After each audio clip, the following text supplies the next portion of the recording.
मैंने अभी कुछ दिनों पहले एक बात कही थी कि भाषा पहचान देती है और भाषा पहचान बनती भी है, और यह पहचान सर्वथा काल सापेक्ष बनती है और कालातीत भी बनती है।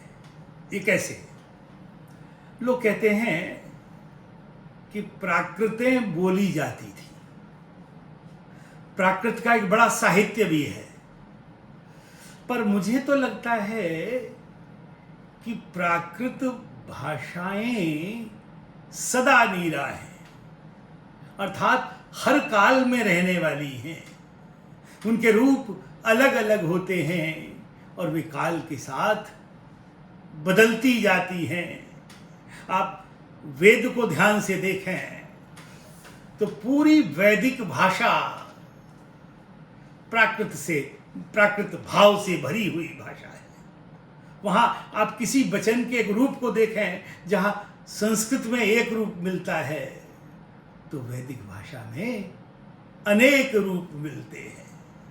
तो अनेकों रूपों में विद्यमान जो एकत्व भाव है, वह एकत्व भाव भी भाषा का सातत्य है। वह भाव ही भाषा में निरंतर आगे बढ़ाने वाला है, जो पहले वैदिक भाषा के रूप में रहा और फिर मध्यकाल में पाली, प्राकृत और अपभ्रंश के रूप में रहा, जिसे बुद्ध ने भी बोला, महावीर ने भी बोला और तमाम ऋषियों ने बोला। वह प्राकृत भाव, वह प्राकृत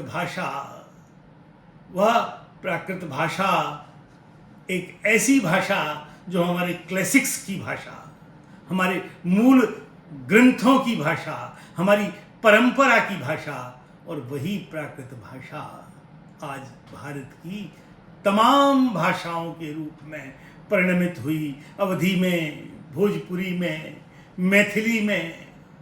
तो वह जो प्राकृत भाव जो वैदिक काल से प्रारंभ हुआ, आज की भाषाओं में भी दिखता है, क्योंकि यह जो भाषाओं में अनेक विकल्पों का होना, ये प्राकृत भाव है। इस प्राकृत भाव को हमने समझना ठीक से प्रारंभ नहीं किया, इसलिए भाषा को भी हम ठीक से समझ नहीं पाए। तो भाषा के इस बदलाव को, इस प्राकृत भाव के साथ होने वाले बदलाव को हम जैसे जैसे समझेंगे, समझते जाएंगे, हमारे विचार के कोश खुलते जाएंगे, हमारी भाषाएं और से और समृद्ध होती जाएंगी, और जैसे जैसे समृद्ध होती जाएंगी तो उसके आधार पर हम अपनी टेक्नोलॉजी विकसित करते जाएंगे, और फिर हम जो रचेंगे वो जन कल्याणकारी होगा, वह लोक कल्याणकारी होगा, वह सर्व कल्याणकारी होगा। राष्ट्रीय शिक्षा नीति ने ऐसे सर्व कल्याणकारी भाव को अपने भीतर गढ़ा है, और उस भाव को हमें जन जन तक शिक्षा में उतार कर परिणमित करना है। बिना ऐसा किए हुए हमारा कल्याण नहीं है, भारत की समृद्धि नहीं है, और विश्व का भी कल्याण नहीं है।